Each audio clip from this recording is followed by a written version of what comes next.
নজর রাখবো পরবর্তী খবরে। 14ই ডিসেম্বর অর্থাৎ রবিবার 8 ঘন্টার জন্য বন্ধ থাকবে বিদ্যাসাগর সেতু। মেরামতির জন্যই বন্ধ থাকবে সেতু। ভোর 6টা থেকে দুপুর 2টো পর্যন্ত বন্ধ থাকবে সেতু। ফের বিদ্যাসাগর সেতু বন্ধ থাকতে চলেছে রবিবার মেরামতির কাজের জন্য। এর আগেও আমরা দেখেছি যে একাধিক রবিবার কিন্তু বিদ্যাসাগর সেতু বেশ কিছু ঘন্টার জন্য বন্ধ রাখা হয়েছে মেরামতির কাজের জন্য, এবং ফের এই রবিবার অর্থাৎ 14 তারিখ 14ই ডিসেম্বর বন্ধ থাকতে চলেছে বিদ্যাসাগর সেতু 8 ঘন্টার জন্য, সকাল 6টা থেকে দুপুর 2টো পর্যন্ত। এবং এই সময়কালে কোনো রকম কোনো যান চলাচল হবে না বিদ্যাসাগর সেতু দিয়ে। আরো বিস্তারিত জানাবেন, ফোন লাইনের সঙ্গে রয়েছেন প্রতিনিধি রিয়া মাঝি। রিয়া, তাহলে বিকল্প কোন রাস্তা ব্যবহারের কথা জানানো হচ্ছে?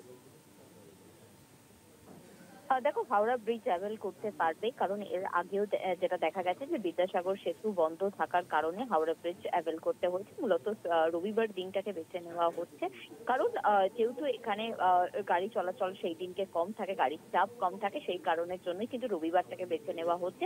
এবং এই আসছে যে রবিবারটা, সেই রবিবারেও কিন্তু 8 ঘন্টার জন্য বিদ্যাসাগর সেতু বন্ধ রাখা হবে। মূলত কেবেলের কাজ করা হচ্ছে এবং বিয়ারিং কেবেল এবং একই সঙ্গে যে বিম গুলো রয়েছে সেগুলো রিপ্লেসমেন্টের কাজ চলছে। সেই কারণের জন্যই কিন্তু আরো একবার বিদ্যাসাগর সেতুকে পুরোপুরি ভাবে বন্ধ করতে হবে, দুটি লেনই বন্ধ করতে হবে।